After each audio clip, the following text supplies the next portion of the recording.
नमस्कार, मैं हूं आपके साथ मयंक मिश्रा। देखिए, अब से चंद घंटों बाद साल का सबसे बड़ा सूर्य ग्रहण लगने जा रहा है और देश दुनिया के तमाम वैज्ञानिक जो हैं वो इस घटना पर नज़रें बनाए हुए हैं। लेकिन ज्योतिष विज्ञान का अलग दावा होता है। ज्योतिष विज्ञान के मुताबिक सूर्य ग्रहण का राशियों के हिसाब से आम जनता पर, लोगों पर बड़ा असर होता है। तो आज हम बात ज्योतिष विज्ञान की करेंगे और हमने देश की एक बड़ी ज्योतिषाचार्य से ये समझने की कोशिश की कि ये सूर्य ग्रहण जो होगा उसका राशियों पर और लोगों पर क्या असर होगा। हम आपको दिखाते हैं उन्होंने क्या कहा। नमस्कार, मैं हूं डॉक्टर पूजा भाटिया और आज हम बात करने वाले हैं 12 अगस्त 2026 को लगने वाले सूर्य ग्रहण की। 12 अगस्त को जो ग्रहण लगने वाला है ये पूर्ण सूर्य ग्रहण होगा और कर्क राशि और अश्लेषा नक्षत्र में लगने वाला है। और ये जो ग्रहण है इसका विशेष इम्पैक्ट 4 राशियों पर पड़ने वाला है। तो किन 4 राशियों को विशेष सावधानी बरतनी है इसके बारे में हम बात करेंगे। हालांकि जिस समय ये ग्रहण लगेगा उस समय भारत में रात होगी और ये जो ग्रहण है इंडिया में बिल्कुल भी नहीं दिखाई देने वाला है। तो इसीलिए इस ग्रहण का सूतक भी मान्य नहीं होगा। जितनी भी पूजा पाठ, मंदिर के कपाट जो है वो बंद नहीं होंगे और सभी कार्य जो है सामान्य रूप से होंगे। लेकिन फिर भी यदि हम ज्योतिष की बात करते हैं तो ज्योतिष के आधार पर ग्रहण का एक जनरल इम्पैक्ट रहता ही रहता है, क्योंकि सूर्य और चंद्रमा हमारी दो ल्यूमिनरीज मानी जाती है और कहीं ना कहीं एक्लिप्स का एक जनरल इम्पैक्ट रहता ही रहता है।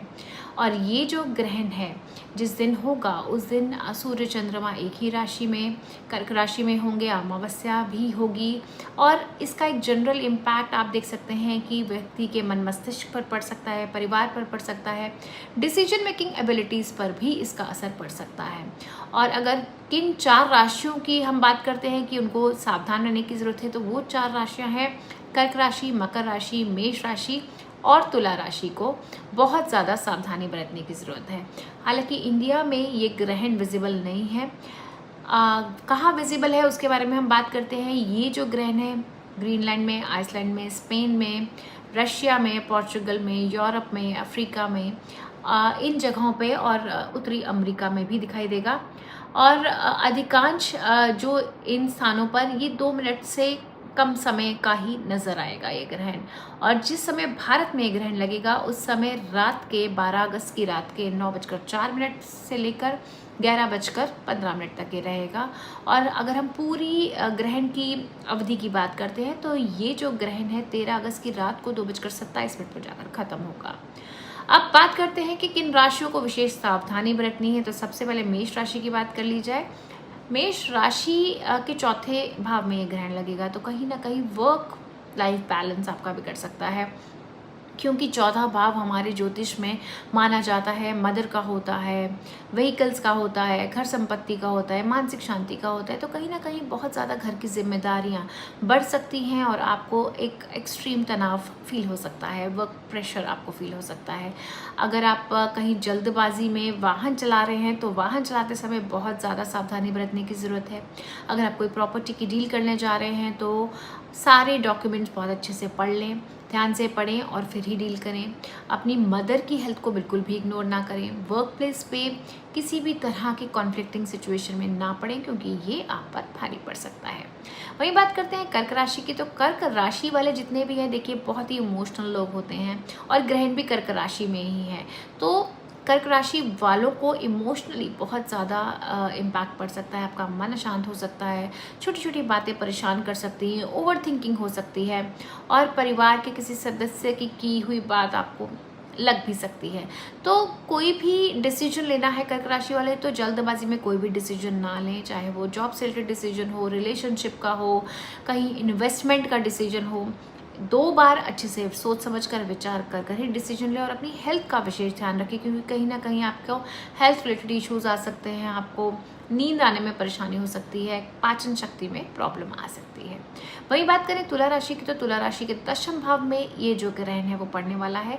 तो 10वां भाव हमारा प्रोफेशन का होता है, जॉब का होता है, बिजनेस का होता है, मान सम्मान प्रतिष्ठा का होता है। तो ऐसे में आप अपनी जॉब में किसी भी कॉन्फ्लिक्टिंग सिचुएशन में ना पड़ें। अगर कहीं पॉलिटिक्स दिखती है तो थोड़ा सा दूर रहें। हो सकता है कि कोई पुरानी गलती आपके सामने आ सकती है। अगर आपको कोई नई जॉब की अपॉर्चुनिटी आती है तो बहुत ही सोच समझकर फैसला लें, सारी टर्म्स एंड कंडीशंस पढ़ लें जॉब अपॉर्चुनिटी की, और ऑफिस में किसी भी पॉलिटिक्स में ना पड़े, सोशल मीडिया में भी कोई ऐसे कमेंट्स ना करें जिससे आपकी इमेज ख़राब हो, और हो सके तो फोकस रहे और अपने काम पर ही ध्यान रखें। अंत में बात करेंगे हम मकर राशि की। मकर राशि वालों के 7वें घर में ये जो है ग्रहण पड़ने वाला है, तो 7वां घर हमारा पार्टनरशिप का, मैरिज का होता है।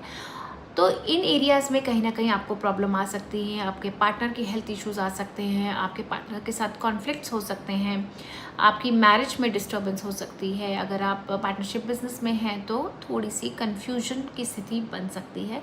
तो अगर कोई भी इशू आते हैं, कोई भी मिसअंडरस्टैंडिंग होती है, तो अपने बिजनेस पार्टनर के साथ या लाइफ पार्टनर के साथ आप जो है सोच समझ कर बात करें, उस चीज़ को बैठकर रिजॉल्व करें। किसी भी आधी अधूरी इन्फॉर्मेशन पर बिल्कुल भी रिएक्शन ना दें। किसी भी तरह का कॉन्ट्रैक्ट अगर आप करने चाह रहे हैं तो मेक श्योर वो रिटन कॉन्ट्रैक्ट हो, वर्बल कॉन्ट्रैक्ट्स में ना ही पड़े तो अच्छा है।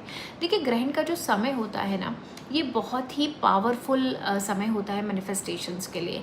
तो मैनिफेस्टेशंस कीजिए, आपकी जो भी इच्छा है उसको मंत्र जाप कीजिए, और कहते हैं कि मंत्र जाप का भी जो फल होता है ग्रहण के दौरान 1000 गुना उसका फल मिलता है।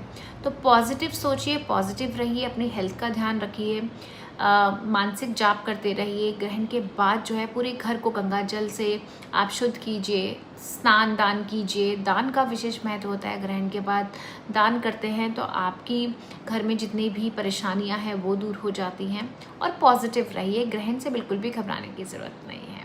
धन्यवाद।